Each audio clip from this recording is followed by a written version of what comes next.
Hey everyone, in today's video I'm going to be showing you my LEGO Shiny Greninja MOC. And if you haven't watched it already, I posted a review of the original one onto my channel, so feel free to check it out, and it'll show up on screen at the end of the video.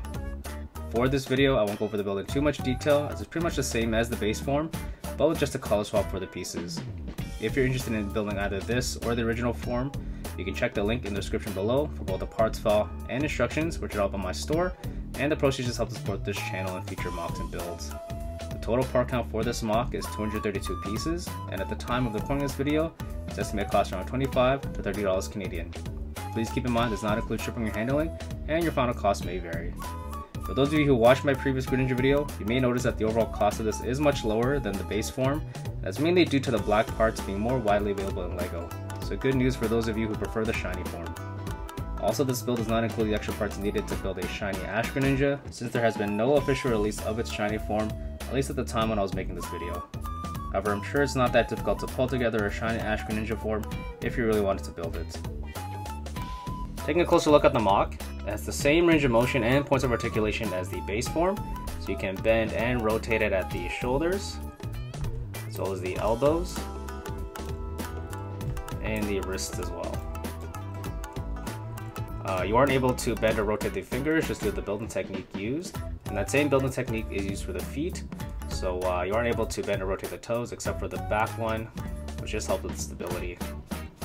You can bend the hips forward and back, as well as have the knees straight out or bent, and there's a much wider range of motion at the hips, and you can even rotate them forward and back slightly, but you just have to be careful as that connection point at the hip can wear out over time.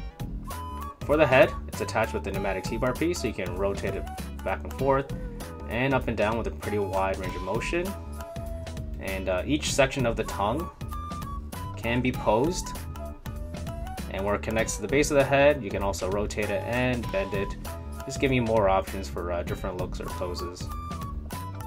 In terms of part differences between the two forms, I think the only part difference here is the inverted 2x2 tile used for the back. Whereas in the original form, I had to use an extra 2x2 plate and 2x2 inverted round tile in blue, since this one piece didn't come in that color. Also with the shiny form, the red tongue is less of an issue as it's more accurate here compared to the base form, so that's just another plus for those of you that prefer this over the original. Personally for me, I like the original MOC a bit more just because it was a more challenging design and has the Ash Greninja form as well, but in terms of the games, its shiny form is one of my favorites, but I haven't been able to get one yet. Finally, for those of you wondering, this is how it looks scaled up to a random minifigure. And this is how it looks side by side with my original Greninja MOC.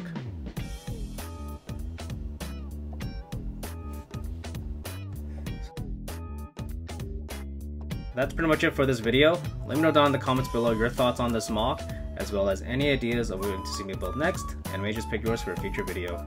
I usually post all my MOCs and designs on my Instagram and TikTok first, and feel free to check out my channel where I have a bunch of other LEGO Pokemon MOCs uploaded already, and a couple of them will show up on screen shortly.